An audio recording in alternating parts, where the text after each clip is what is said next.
quem controla uma conversa não é quem fala em si, quem ouve, quem escuta, assim, porque quando nós pensamos na comunicação, assim, cômputo geral, eu tinha alguma coisa para dizer, eu disse e pronto, eu já me comuniquei. Mas só existe comunicação quando há compreensão mútua.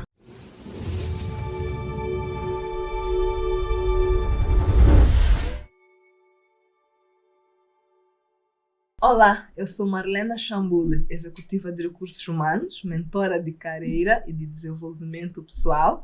Estou aqui com a minha amiga Daiane e parceira, sou host deste podcast. Eu trabalho essencialmente com jovens e adolescentes e ajudo este público a ter uma carreira bem-sucedida. Olá, eu sou Daiane Loureiro, também sou executiva de recursos humanos. Trabalho sobretudo com desenvolvimento de liderança, né, especialmente liderança feminina. Também sou host desse podcast com a minha amiga Marlena. E estamos aqui no nosso 4º episódio do podcast. E hoje temos um convidado especial. Muito especial. Marlena, pode apresentar nosso convidado? Faço toda a questão. Nós temos aqui o Arafat Costa. Arafat Costa, muito bem-vindo aqui ao nosso podcast. Muito obrigado Marlena, obrigado Daiane pela grande oportunidade e também dar os parabéns por nos permitir virar as tantas páginas dos livros que existem por aí para nos ajudarem a desenvolver quem nós somos. Muito obrigado. Obrigada, Arafat. Nós temos aqui um livro hoje teu, Oratória, que é o livro do qual nós vamos falar. Já lemos, tivemos muito gosto, estávamos ainda a dizer há pouco. O meu está todo pintado. Eu também, eu comecei a pensar quando o Arafat vir isso. É uma ofensa, né? É uma ofensa, por isso que não é. Pelo contrário, é um elogio. Que bom, porque eu pensei também. Não pus anotações como tal, mas risquei, apontei e coloquei ali alguns sinais, mas pronto. O livro está aqui lido, um livro de fácil leitura que tivemos muito gosto em ler. Então, mais uma vez, obrigada por estares aqui nos ajudares a desenvolver as pessoas que estão lá de casa, porque essencialmente ouvir a página podcast é para trazer aqui temas que contribuam para quem está lá de casa possa desenvolver um conjunto de habilidades. E hoje vamos falar sobre comunicação. É isso.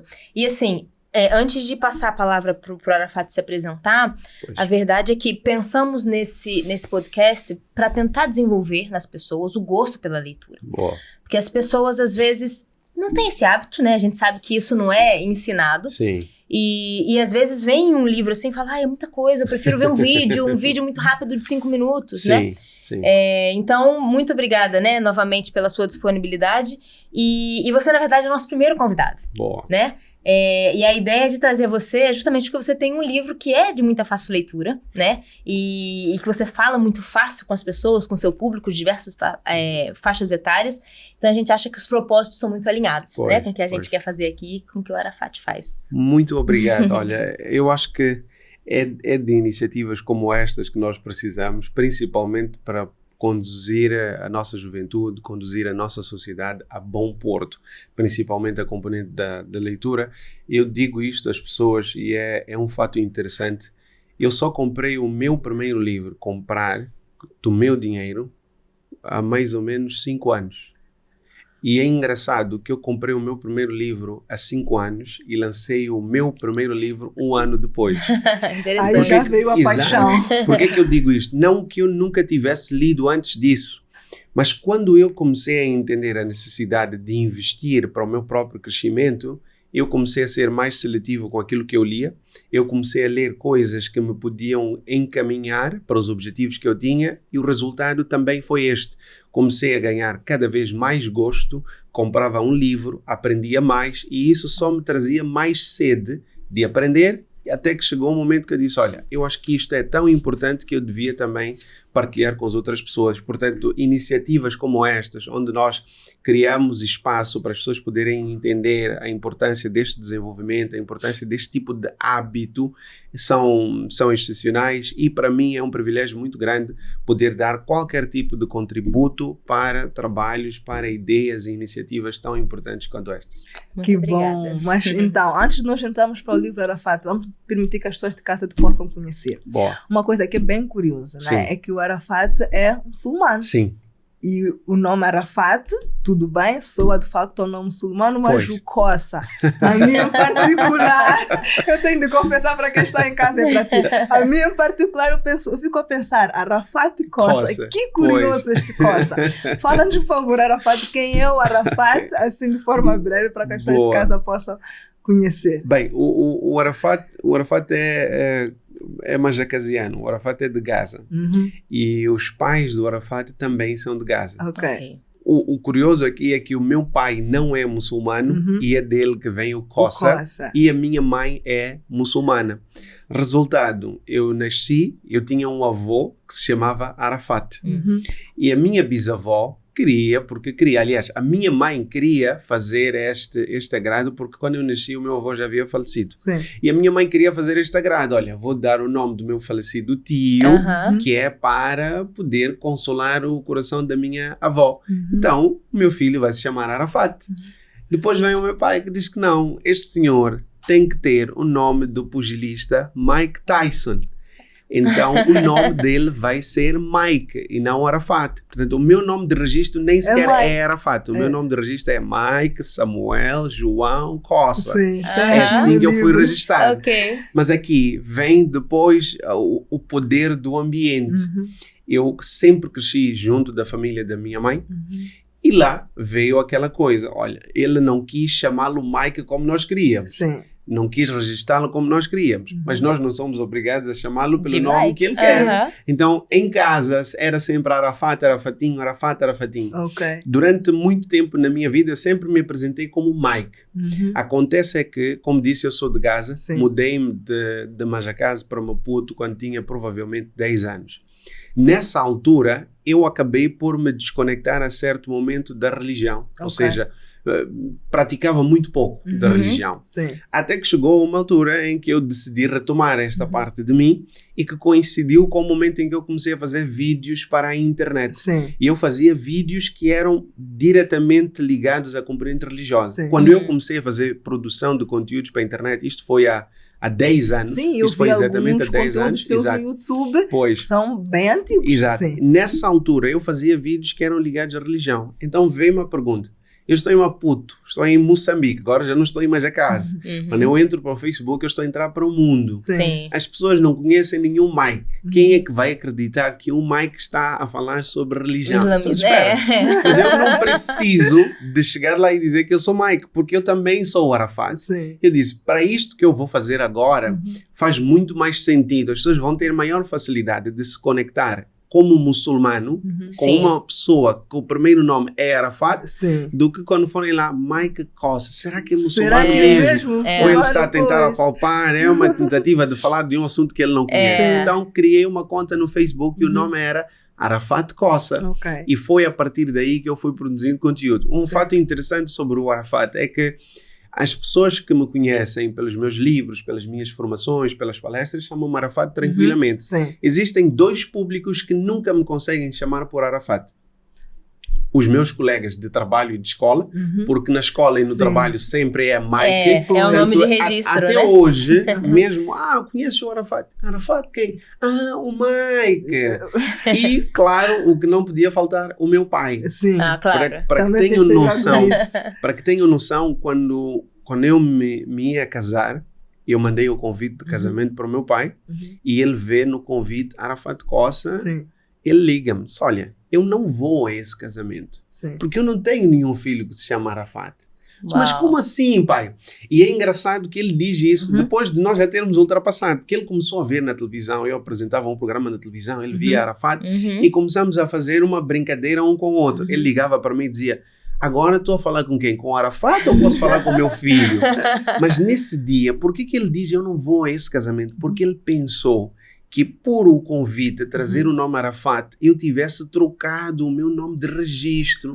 Então ele pensou que o nome dele já nem sequer fazia parte do meu nome. Para ele é um orgulho. Meu filho chama-se Mike Samuel João Kossa. O meu nome está lá. Eu disse, pai, não, calma, não é nada disso. É que a maioria das pessoas que vão para esse casamento conhecem o Arafat. Se eu mandar um convite em nome de Mike Kossa, eles não vão saber de quem se trata. Quando o conservador estiver a falar dos nomes, vocês se Excelência vai ouvir o seu nome com o nome do seu filho, tal e qual deu e registrou. Ok, tá bem. Agora está tranquilo. Agora, sim. Mas é daqui onde vem o Kossa, assim como o Arafat. E uma pergunta, assim, né, de curiosidade. Se te chamam na rua, se você está andando e te chamam Mike, você reage pro Arafat também? Não, é tranquilo. Eu sempre digo isso às pessoas. Mike, Arafat são ambos meus nomes. Okay. Eu gosto do Arafat principalmente porque ele me traz uma identificação que me agrada muito do ponto de vista religioso. Sim. E é um fato interessante também sobre o Arafat, que o nome Arafat, ele tem vários significados ligados à história e aos rituais religiosos do Islão. Tanto que é até um nome que aparece no Alcorão. Eu às vezes fico a gingar com os meus amigos. Olha, você pode se chamar Abdul, pode se chamar isso, mas tem nome, está no Alcorão, o meu está. Então, eu gosto muito do Arafat por esta componente, mas não me incomodo que um me chame Mike e que outro me chame Arafat. Muito pelo contrário, porque ambos são meus nomes e nenhum deles é feio ou mau, pelo contrário. Quando me chamam Mike, quando chamam Arafat, reajo da mesma forma. Chamar, né? Sim. O que acontece é que quando alguém me chama Mike, eu já sei que é alguém que tem alguma proximidade ou que já conviveu um pouco de perto comigo, porque quem me acompanha pelas redes não conhece o nome Mike, salvo quem já comprou o livro, mas mesmo assim as pessoas quando compram, não chamam Mike. Nós outros também não vamos chamar. Para nós é Arafat. Nós vamos chamar Arafat Kossa. Uma pergunta ainda sobre este livro. De onde veio a inspiração? Por que o Arafat decidiu escrever? Quanto tempo levou a escrever? Fala-nos os desafios de escrever também. Exatamente. Olha, a escrita é uma coisa que eu aprendi a gostar há mais ou menos 15, se não 17 anos.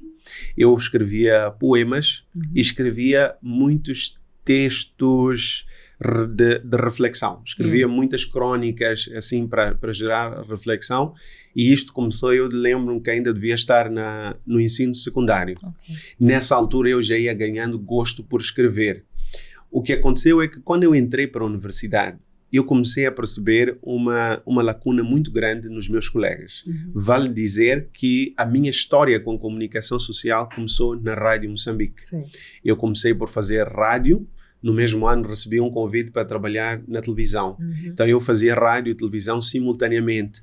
A rádio e a televisão, elas me deram ferramentas sobre comunicação.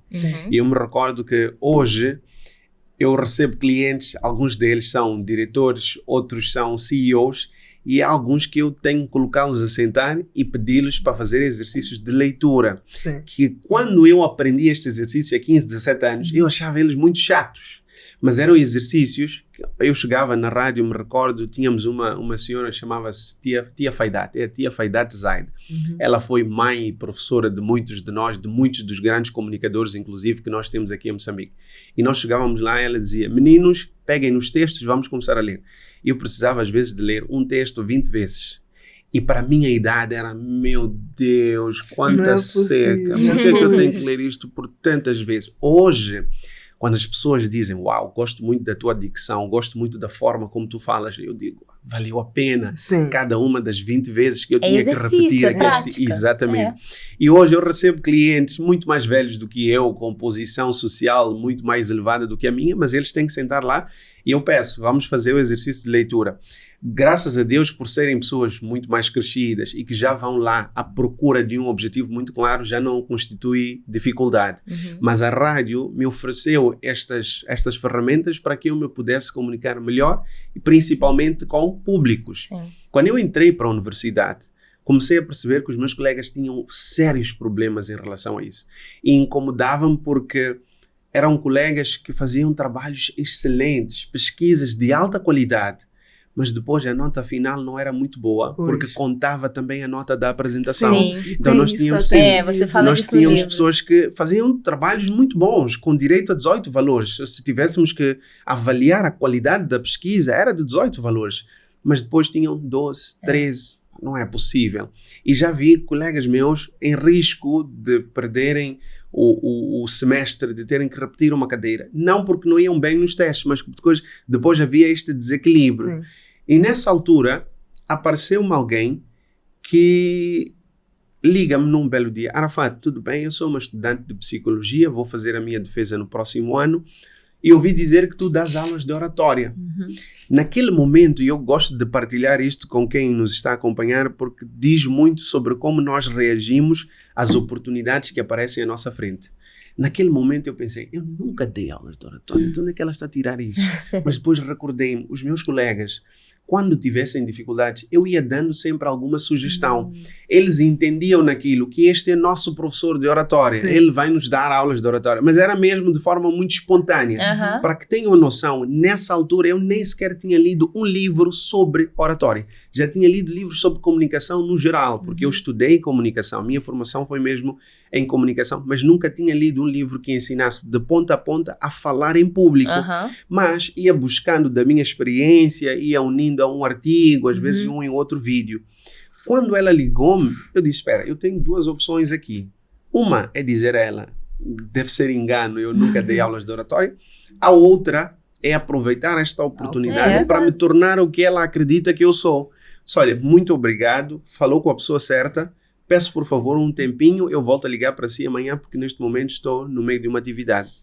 Queria, na verdade, pensar. Exatamente. Estruturar, né? Tem que estruturar. E aí vem muito a importância de virar a página. Sim. Quando aquela senhora falou comigo e eu desliguei o telefone, a primeira atitude que eu tive, quando eu disse que comprei o meu primeiro livro em 2019, a primeira atitude que eu tive foi correr para uma livraria e comprar um livro sobre oratória. O que é que eu queria naquele momento? Eu queria perceber o que é que os livros de oratória ensinam que eu sei, o que é que eles ensinam que eu não sei, para que eu possa aprender e construir um currículo com o qual eu poderia ensinar a ela, porque ela queria aulas particulares. Nessa altura comprei, lembro-me ainda hoje, que era o livro do Guilhermo Balenato Prieto, e o título é Oratória, a Arte e Técnica de Falar em Público. Você cita ele no livro? Exatamente, sim. Eu comprei o livro e comecei a fazer as minhas leituras. Depois daí comprei o livro do Dale Carnegie, Como Falar em Público e Encantar Pessoas. Fui aumentando e eu disse, olha, agora tenho 3 livros de oratória. Deixa-me ver o que é que existe de comum em 3 livros de oratória para eu perceber o que é essencial. Porque se aparece nos 3 livros, significa que é o que não deve faltar para que as pessoas possam... Exatamente, é a base.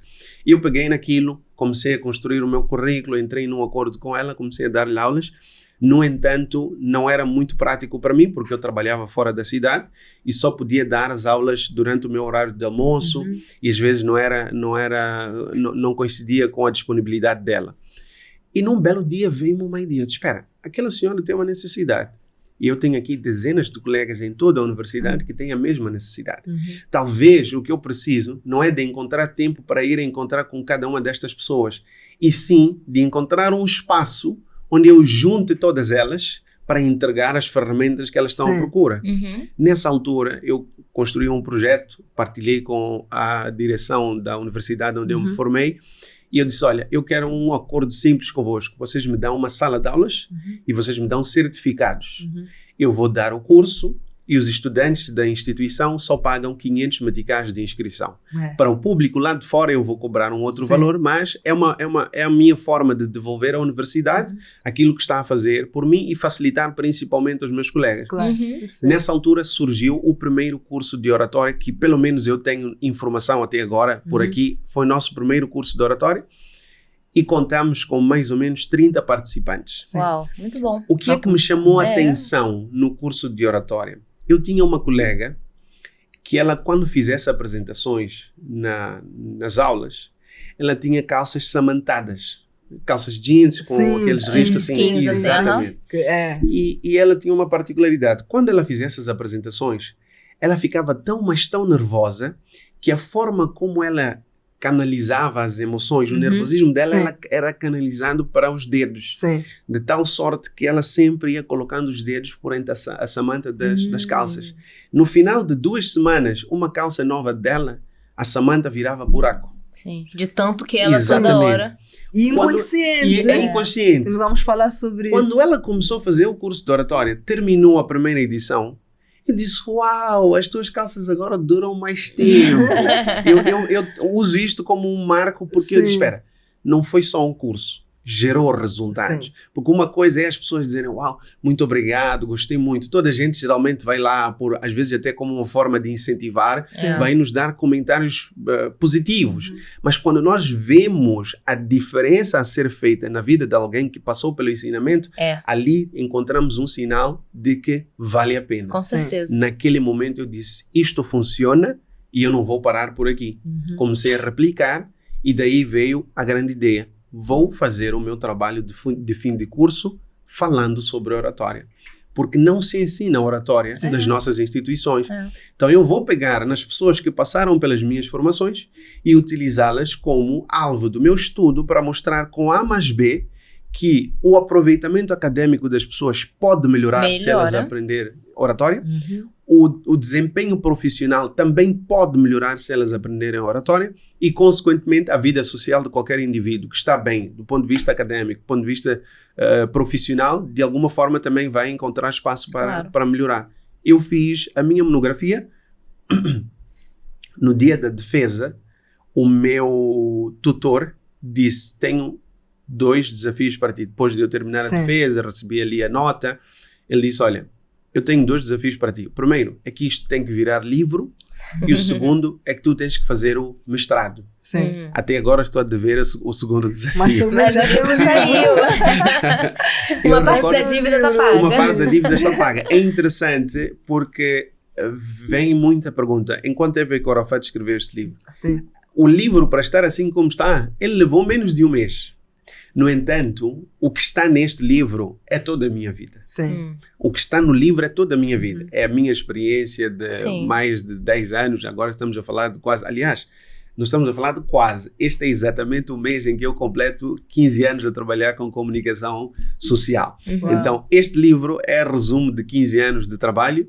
É resumo de 4 anos de formação, onde eu fui aprendendo também várias ferramentas, mas também de pelo menos 1 ano de pesquisa específica sobre este assunto. Daí é onde surgiu a ideia de publicar o livro. Recordo-me ainda, veio aqui a pergunta sobre desafios. Quando eu escrevi o livro, eu partilhei com 2 amigos meus, eu disse, olha, vamos lançar um e-book. O meu amigo leu o livro, disse para mim, tu estás bem de cabeça, isso não é um e-book, isso é um livro. Porque se tu disseres que é um e-book, pelo nosso contexto cultural e social, eles entendem que um e-book é uma coisa com menos valor. Pelo menos nesta fase, em Moçambique, ainda pensamos em e-book como é uma coisa para ter de borla, é uma coisa para ter a 50 meticais. Mas isso é um livro. Tu o que tens de fazer é pegar nele de novo, voltar a rechear, pensar onde é que podes enriquecer com exemplos, podes enriquecer com outras referências e transformamos isto num livro. E por acaso o amigo que me disse estas palavras, que encorajou-me bastante, foi o Manuel Ronguana, que é o responsável até pelo desenho, pela diagramação do livro. Ele é que fez toda a componente visual do livro e ele deu-me este encorajamento, porque recordo-me que, para além disso, vinha muito a síndrome do impostor. A pergunta que eu me fazia era, jovem, tu terminaste a licenciatura há 2 meses. Em Moçambique ainda ninguém escreveu sobre oratória. Mas existem muito bons oradores e muito bons escritores. Quem tu pensas que és para, do nada, como um jovem, a sair da universidade, seres a primeira pessoa a escrever sobre oratória neste país? Já estás preparado para lidar com as críticas, porque não vão faltar. Tens a certeza do rigor científico da informação que está aí dentro. Naquele momento, estas perguntas todas vieram. Mas eu disse, ok, eu já sei quais são as perguntas. O problema é ser o primeiro.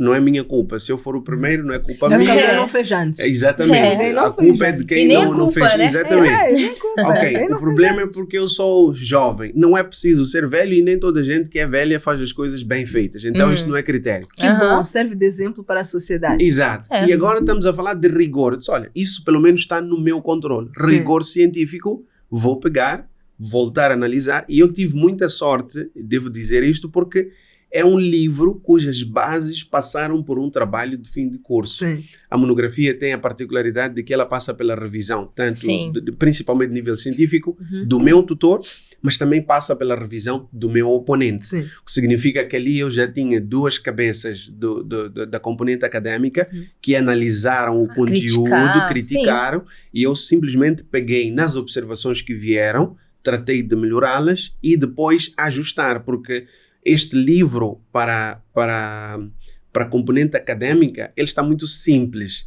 A academia exige um pouco mais de rigor. Sim. O que eu fiz foi pegar no resultado da pesquisa académica e começar a trazer o livro como se fosse uma conversa. Okay. Aí já passamos pela fase de transformar o que é entendido também no nosso contexto. É científico, deve ser muito chato, mas não é. É bom, é útil, é o que nos garante que estamos a ir pelo caminho certo. Exatamente. Nós estamos ainda a comentar que gostamos muito do livro. Pois. É de fácil leitura.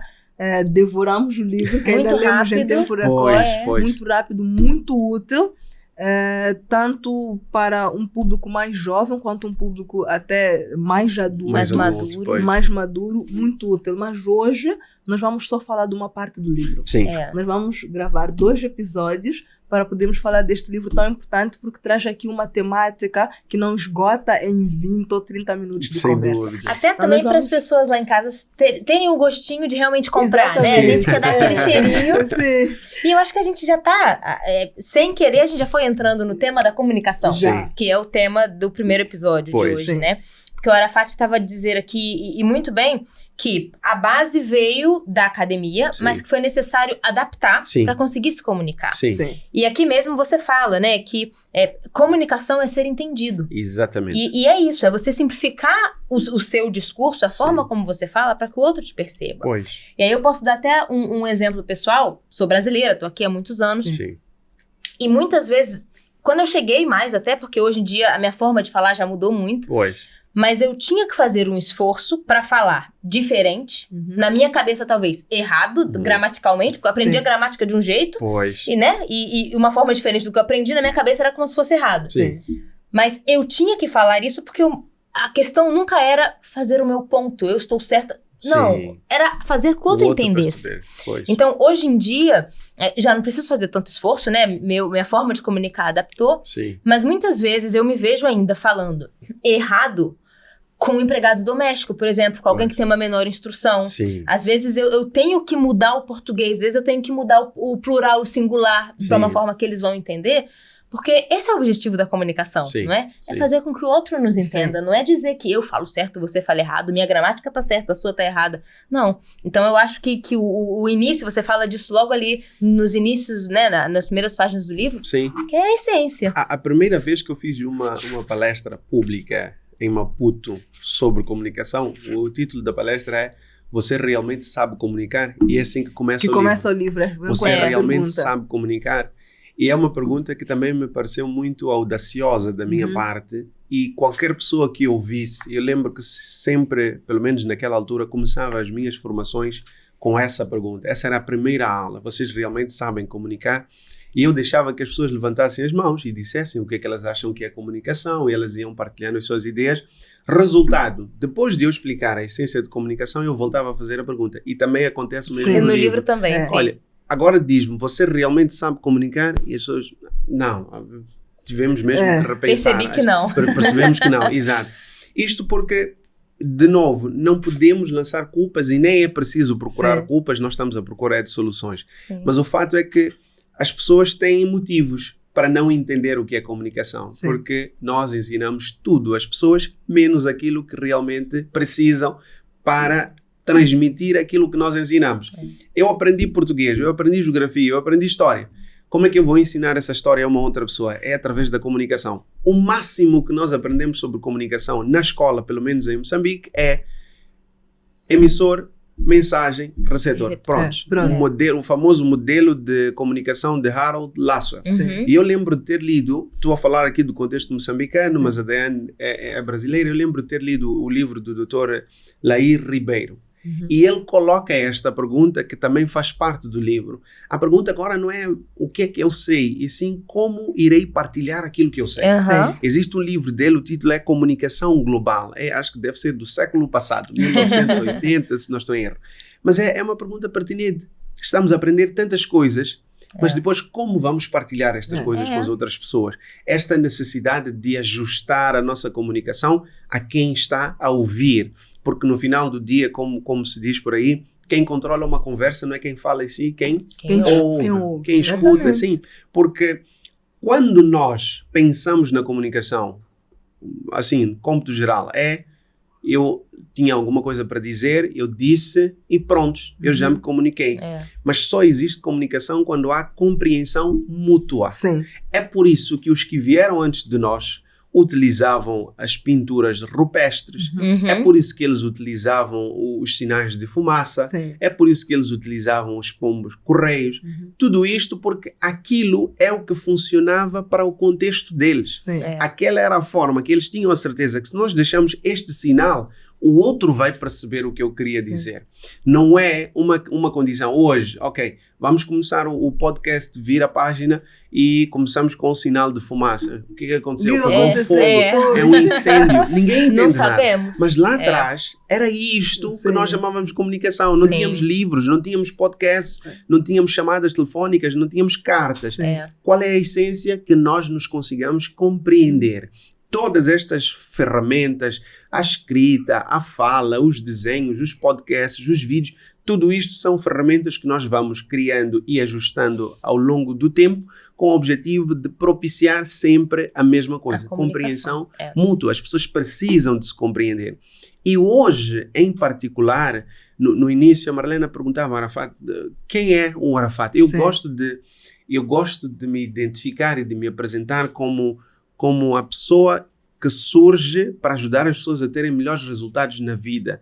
E isto acontece porque eu já vi isto de perto. Eu já vi pessoas a deixarem dinheiro na mesa só pela forma como se comunicam. Tens justo no teu livro, eu quero comentar sobre isso. A deixarem dinheiro na mesa. Aliás, eu estou a falar com executivas de recursos humanos. Não preciso ser eu a dizer isso. Vocês melhor conhecem esta realidade. É dinheiro deixado na mesa. São candidatos que não conseguem dizer, fala-me de ti. Bem, eu sou fulano, eu fiz aquilo, menos o mais importante, menos aquilo que realmente o recrutador está à espera de e que é importante para aquela vaga em particular, não é? E coisas como nervosismo, coisas como medo, coisas como a dificuldade de se comunicar. Eu posso até dar um exemplo real. Essa semana eu estava mesmo fazendo uma entrevista para uma posição gerencial, né? E me apareceu um candidato muito bom, né? Pelo currículo nós já víamos que tinha experiência, nós aplicamos teste prático de conhecimento, tal, vimos que era bom. Chegou na hora da entrevista, ele nem olhava, né? Qual o seu nome? Meu nome é fulano, aquela voz baixinha. Muito baixa, trêmula. E a postura, então. E eu assim olhando, gente, eu tô vendo tanto potencial, acho que ele é tão bom, mas... Exato. E eu não sou eu sozinha que entrevisto, tem sempre um painel. Será que o meu colega tá vendo o mesmo potencial que eu? Sim. No final, eu acho que era mesmo uma questão de nervosismo, né? Porque aquela pessoa, alguns minutos depois, foi ganhando força, foi ganhando confiança e pronto, né? Mostrou ao que veio. Maravilha. Mas tem pessoas que não conseguem ganhar confiança no meio do caminho. Então perdem oportunidades grandes na vida exatamente porque não sabem se comunicar.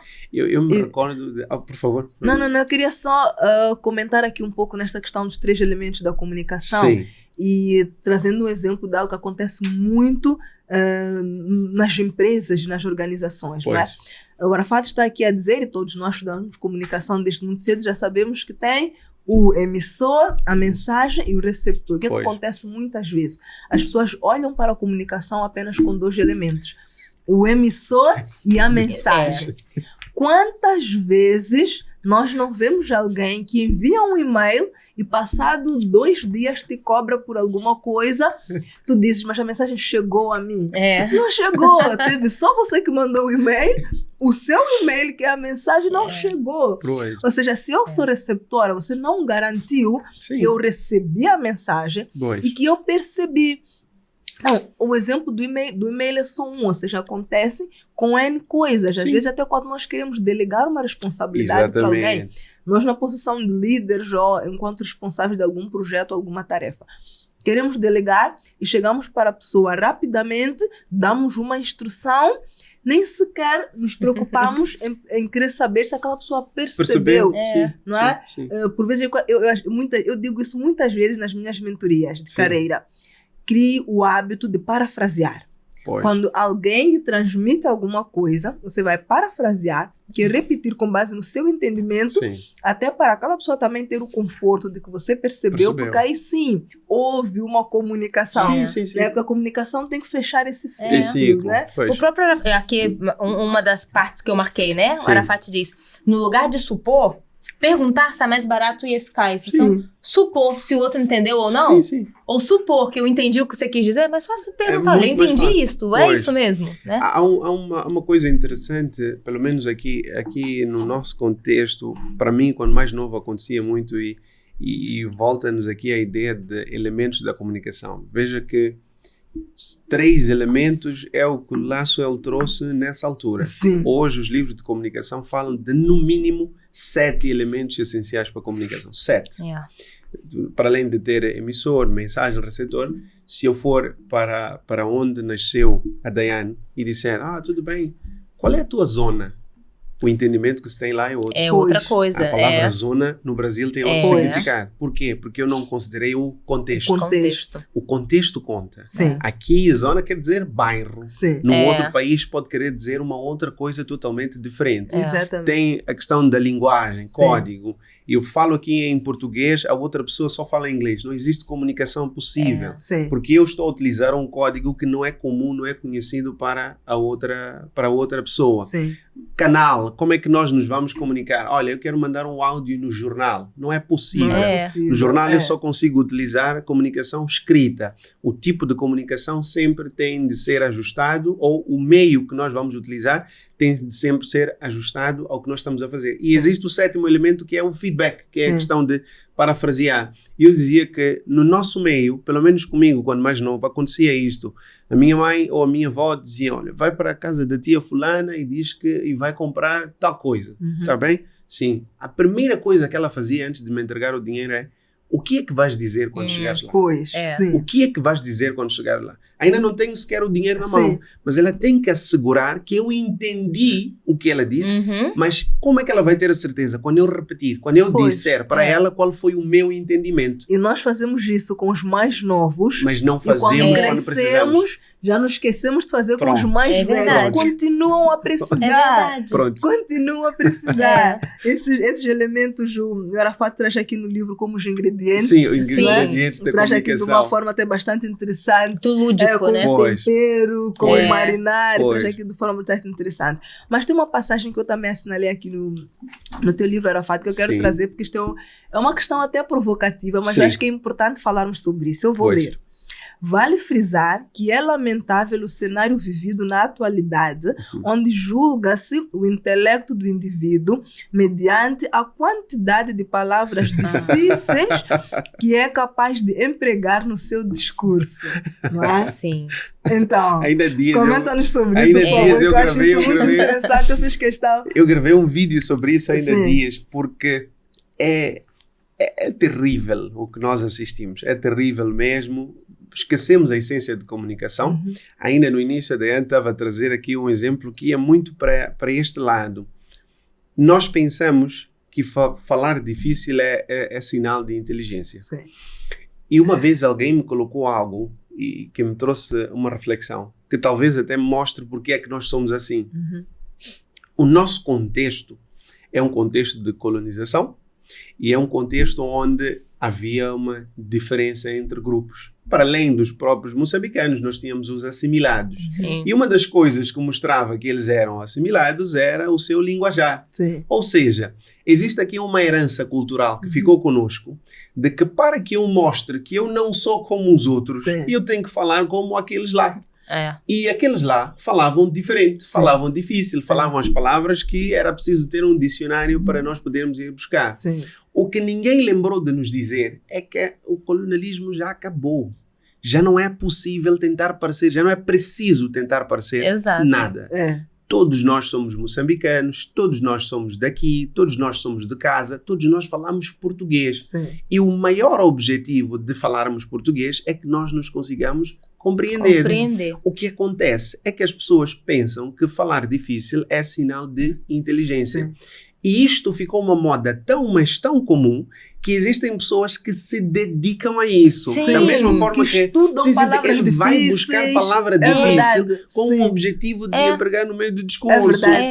Resultado, acabamos tendo uns atropelos terríveis. Sim. As pessoas ouvem portanto, concomitantemente naquilo que tens. Não obstante. É muito bonito.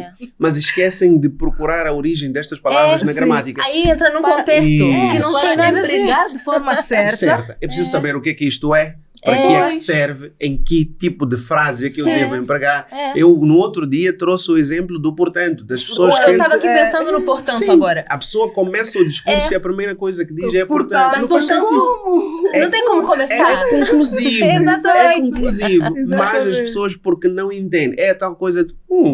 Gostei dessa palavra. Boa. Vou usar amanhã. Sim, mas o que é que significa? Sim. Pelo menos tentar saber o que é que significa. E nós já não temos isso. Sim. E é uma frase interessantíssima de Leonardo da Vinci.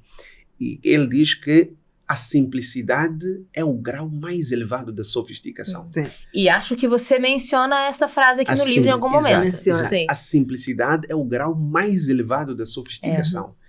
Mas o que tem a ver ser simples e ser sofisticado? É preciso ser muito sofisticado para estar à vontade em ser simples. Exatamente. É preciso ser muito sofisticado para conseguir simplificar. Sim. E eu ainda digo mais. Se nós pensávamos que falar difícil é sinal de inteligência, nós ainda não entendemos o verdadeiro significado de inteligência. Porque as pessoas inteligentes, o que é que elas fizeram? Para quem está a acompanhar a partir de casa, antigamente, para poder acompanhar este podcast, ou tinha que ter uma tela enorme na parede, ou tinha que ter um rádio enorme também para poder ouvir.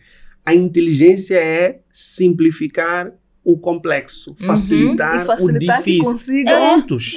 Hoje é num celular, numa coisa que cabe no bolso, que eu consigo assistir, eu consigo ouvir, eu consigo escrever, consigo consultar as horas, estudar.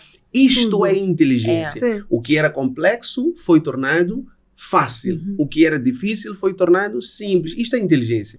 Se nós queremos parecer inteligentes, nós simplesmente precisamos ser pessoas simples. Porque, tal como dizia a frase, é o grau mais elevado da sofisticação. E outra coisa também, toda esta questão de querer parecer inteligente, as pessoas depois não percebem que não estão a comunicar. Porque as pessoas, mais de uma vez, passam uma mensagem que não chega. Não chega. Porque tu pensas no público, muitas vezes as pessoas nem sequer estão a perceber o que é que estás a tentar transmitir. De tão difícil que é o teu discurso. Né? Então assim, é preciso o simplificar até para garantir que a questão da comunicação completa, que a mensagem chega, que as pessoas te percebem e que saiam dali entendendo o que é que tu ias lá dizer. O que é que se queria dizer? Para além de que a ideia do parecer também ainda é um problema muito grande que nós temos, porque, e é interessante falar isto com pessoas que trabalham com recursos humanos, o CV bonito, ele pode até lhe convidar à entrevista. Mas é o conteúdo que vai determinar se você passa ou não para aquela vaga. Então eu posso parecer inteligente, porque disse uma dúzia de palavras ou frases bonitas, mas a interação cotidiana, aí eu não tenho como fingir. Ali é a minha essência que vem ao de cima e vai ficar claro quem é quem e o que é o quê. Então, nós não devíamos nem sequer estar preocupados em eu quero parecer inteligente. Vai estudar para ser inteligente. Então, simples. Eu estava aqui pensando, no último episódio, nós falamos, nos 3 últimos episódios, nós falamos do livro Os 7 Hábitos das Pessoas Altamente Eficazes. E em algum momento a gente falou exatamente disso, entre o ser e o parecer. E que a ordem natural das coisas é ser, fazer e ter. Né? Então, não adianta eu tentar parecer uma coisa que eu não sou, né? E a gente até falou, ok, você quer parecer o quê? Mas calma, quem você é? O que você tem de habilidades? O que você faz, né?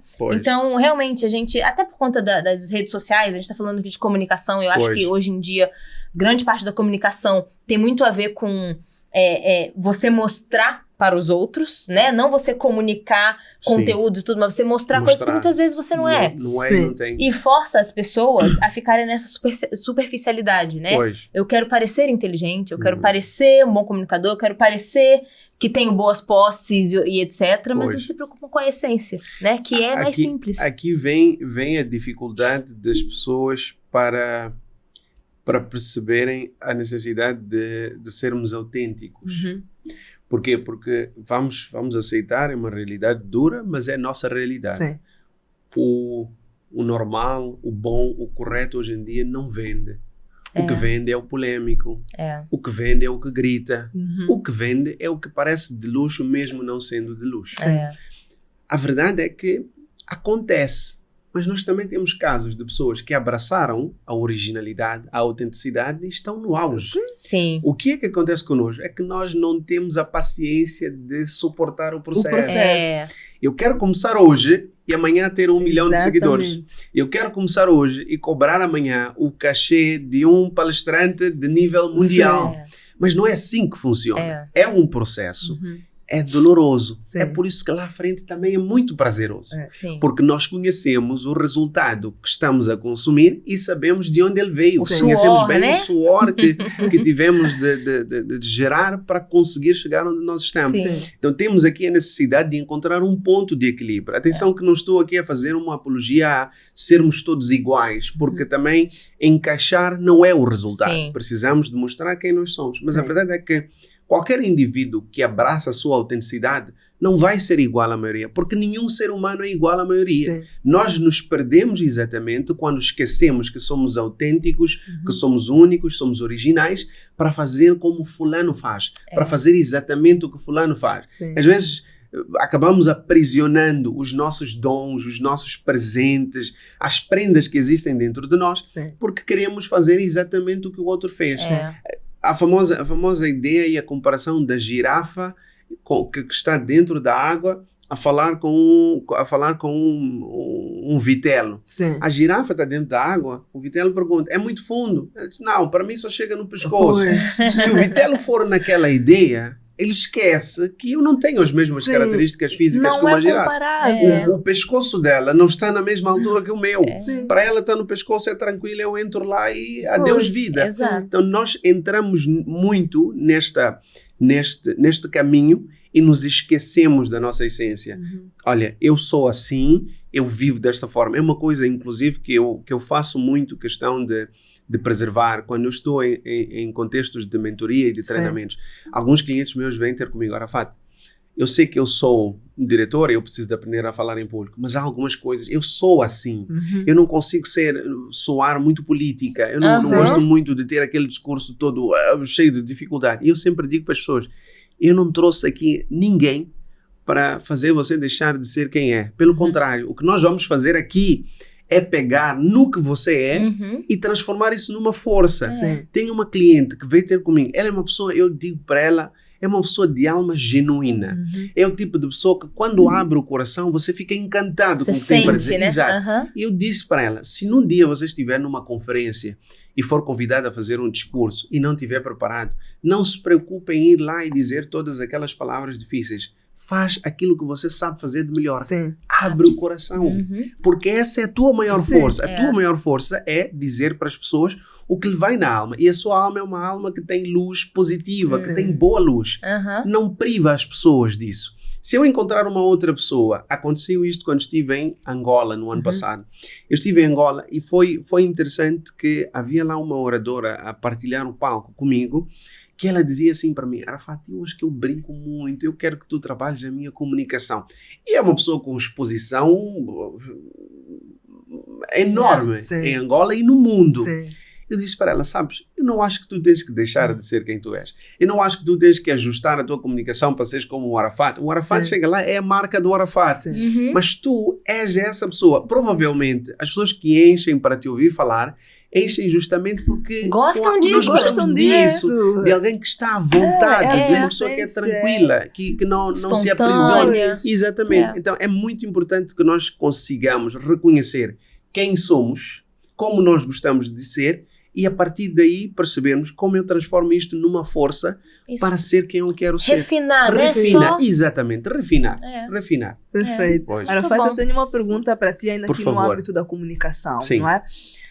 Nós estamos a fazer este podcast e todas estas questões para transformar vidas, para ajudar as pessoas no seu processo de desenvolvimento. Exatamente. E a comunicação é uma competência essencial. Eu sempre digo para as pessoas, não aprendem na universidade, aprendem enquanto ainda estão na universidade, porque na universidade vais precisar. Sim. No mercado de trabalho vais precisar mais ainda. Pois. Seja para trabalhar numa organização, seja para trabalhar por conta própria, a comunicação é essencial. É essencial. Tu mesmo já dizes, o oxigênio das relações interpessoais. Pois. Para uma pessoa que entende e que faz a autoavaliação e percebe que não se comunica bem, por onde começar? Para uma pessoa que entende que não se comunica bem, a primeira coisa que eu recomendo a estas pessoas é começar a fazer revisão de quem está à sua volta. Não significa trocar de amizades, mas eu sempre digo, se você percebe que pode melhorar a sua comunicação, o melhor conselho que eu lhe posso dar é comece a conversar com pessoas que falam como você gostaria de falar.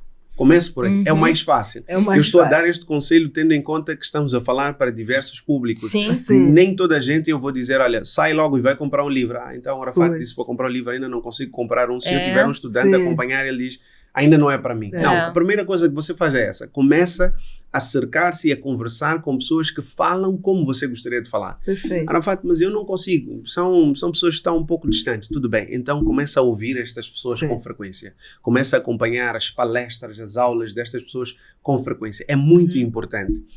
De novo o que eu dizia, ambiente. Sim. Como é que o Arafat hoje tornou-se Arafat apesar de ser Mike? Sim. Porque embora esteja escrito Mike, o ambiente sempre chamou-lhe Arafat. Quando ele precisou de buscar uma referência, ele disse, espera, eu tenho um nome. É Arafat, mas é uma coisa que levou tanto tempo e mesmo assim fez diferença. Sim. Então o ambiente conta bastante. A primeira coisa é essa, cercar-se de pessoas que falam como nós gostaríamos de falar. O segundo aspecto é buscar conhecimento. Aqui eu trago esta questão do nosso entorno, por ser algo que eu não preciso nem de gastar dinheiro para fazer, é mais acessível a toda a gente, mas os livros em particular, eles ajudam muito. Eu recomendo a leitura, primeiro porque dá-nos tempo de consumir o conteúdo, quando não temos clareza podemos voltar a ler até conseguirmos assimilar. A leitura também desenvolve a nossa capacidade neurológica, torna-nos mais inteligentes. Para além disso, nos ajuda a saber como organizar as nossas ideias. Porque o livro é, na verdade, um conjunto de ideias muito bem estruturadas. Quando nós começamos a consumir este tipo de conteúdo, automaticamente o nosso cérebro começa a puxar os códigos. É assim que eu tenho que estruturar um pensamento. Fora a estruturação de ideias, ainda temos uma outra vantagem também para a nossa comunicação. Permite que nós enriqueçamos o nosso vocabulário. A leitura nos permite encontrar palavras novas, expressões novas, e ali ainda temos o tempo de correr para o Google, temos o tempo de correr para o nosso dicionário para perceber o que é que esta palavra significa. E onde empregar as palavras, onde empregar, que é o mais importante. E onde empregar, que é o mais importante. Então, nós temos a leitura, que é uma ferramenta, existem palestras, existem formações, há um mundo todo, mas eu recomendo que a primeira coisa que nós devemos fazer é ter a certeza que estamos cercados de pessoas que falam como nós gostaríamos de falar. Por quê? Porque eu posso ter a pretensão correta, o dom e até a técnica. O ambiente é muito mais forte do que tudo isso junto. É sim. Se eu ler todos os dias, se eu fizer um curso todos os dias e no final eu tiver à minha volta pessoas que falam como eu não quero falar, eu vou continuar a falar do mesmo jeito. Por isso é que se diz que as pessoas que aprendem língua, elas só vão desenvolver a sua língua se tiverem a oportunidade de falar ou ir para o local onde esta língua é falada. Exatamente. Ambiente. Aconteceu comigo. Eu fiz curso de inglês, os 5 níveis, que geralmente é padrão, pelo menos aqui em Moçambique, para fazer. Fiz aquilo, eram 3 meses por nível, completei com distinção, boas notas, tamanho, empenho. Quando terminei, eu ainda não falava inglês. Até que, como eu, na adolescência ainda, eu pertencia a uma organização que é a IESEC. Sim. Conhece a IESEC? Pronto. E eu tive a oportunidade de trabalhar numa equipe internacional. Tinha lá uma colega do Ghana e um colega da Nigéria. Então trabalhamos juntos por aproximadamente 1 ano. Não tinha opção. Tinha de falar inglês. E aí sim. Depois daquela experiência, eu falei inglês. Então, não tem como. Faz toda a diferença. Eu só fui falar inglês também pela ESEC quando eu fui fazer intercâmbio na África do Sul. Uau. Sozinha, porque antes eu tinha feito intercâmbio na Moldávia por 3 meses, mas eu fui com outros amigos que falavam português. Então eu falava o básico de inglês, mas no dia a dia era português com eles. Pra África do Sul, eu fui sozinha. Exato. Então eu tive que aprender a dançar, a apontar pras coisas, aqueles me ensinarem como era o nome, e aí o inglês saiu. Tem que ser assim. Há mais ou menos 10 meses, eu fiz uma viagem para a Arábia Saudita. Eu sou muçulmano, eu não falo árabe. Eu entendo algumas palavras do árabe, eu leio árabe por causa do Alcorão, mas eu não sou falante de árabe. O meu árabe não é nada perto do meu português. Eu falo xangana melhor do que o árabe. Mas eu fui para lá, eu estava com a minha esposa na altura, tinha um amigo que às vezes nos vinha ajudar, mas ele estava numa outra cidade. Eu só me recordo que eu cheguei lá e eu disse para a minha esposa, eu não vou falar inglês com estes senhores. Não sei como é que eu faço, mas tudo que eu quiser comprar, eu vou falar árabe. De onde há de vir, não sei. Aquelas poucas palavras que eu conheço, são estas que eu vou puxar. E a viagem foi excelente, compramos tudo o que queríamos comprar, fizemos muitos amigos, inclusive, mas é o ambiente propício para eu desenvolver o que eu quero desenvolver. Mesmo que fale errado, exato. O outro entendeu. O outro entende. Comunicou. Exato. É mesmo um processo de melhoria. É isso. Pois. Olha, nós já vamos a 55 minutos de conversa. Uau. Passou Pensei que tivesse começado agora. É sobre comunicação, nós estamos aqui comunicando, mas como a gente falou no início, né, é mesmo para dar o gostinho para você aí de casa, de realmente procurar ler o livro, né? A gente aqui falou um pouco, você já teve uma ideia do que tem aqui dentro, mas nenhuma experiência é tão rica quanto realmente você ler, você fazer as suas conexões, você depois pesquisar, tirar as próprias conclusões, né? Pois. A gente vai ter mais um episódio com Arafat, então não precisam chorar. Próxima semana tem um novo episódio com Arafat. Sim. Mas para caminhar aqui para o final, de repente, as considerações finais, conselhos que você queira dar para o nosso público.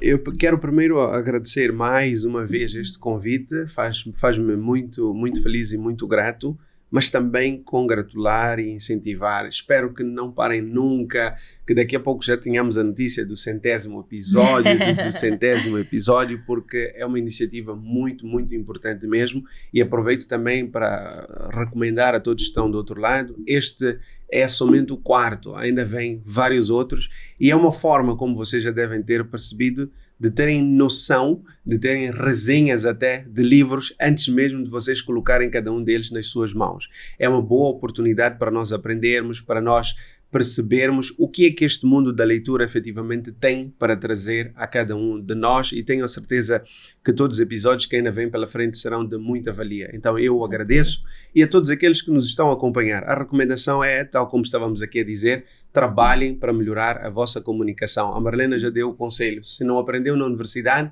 pelo menos aprenda enquanto ainda estiver na universidade, porque a partir de lá você tem, ainda digo mais, você precisa dessa comunicação até para sair da universidade, porque a sua monografia vai precisar de comunicação. E eu também gosto de dizer que existem várias ferramentas à disposição. Nem sempre tem que ser com o Arafat. Aprendam com todo o conhecimento útil que estiver à vossa disposição. Se for comigo, eu fico ainda mais feliz, com certeza é uma honra muito grande, mas aprendam como puderem, enquanto puderem, onde estiverem. Não esperem até quando tiverem um salário gordo para começarem a investir em livros, quando tiverem um salário gordo para começar a investir em informações. Se hoje só conseguem ler artigos no Google, comecem com isso.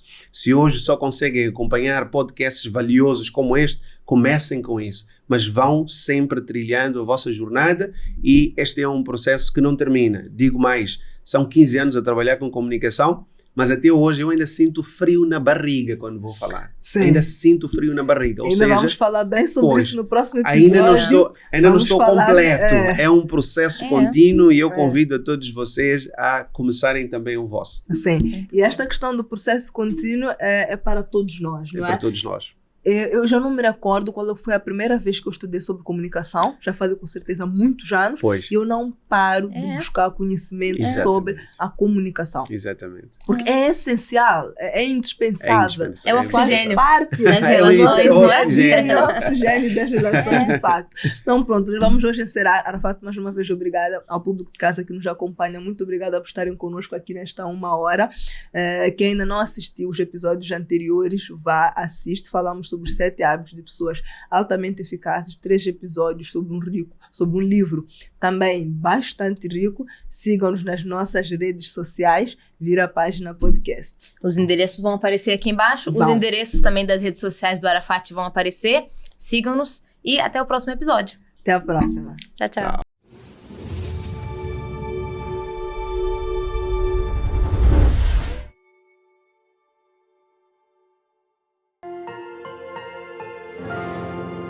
Uma realização Fortis Filmes.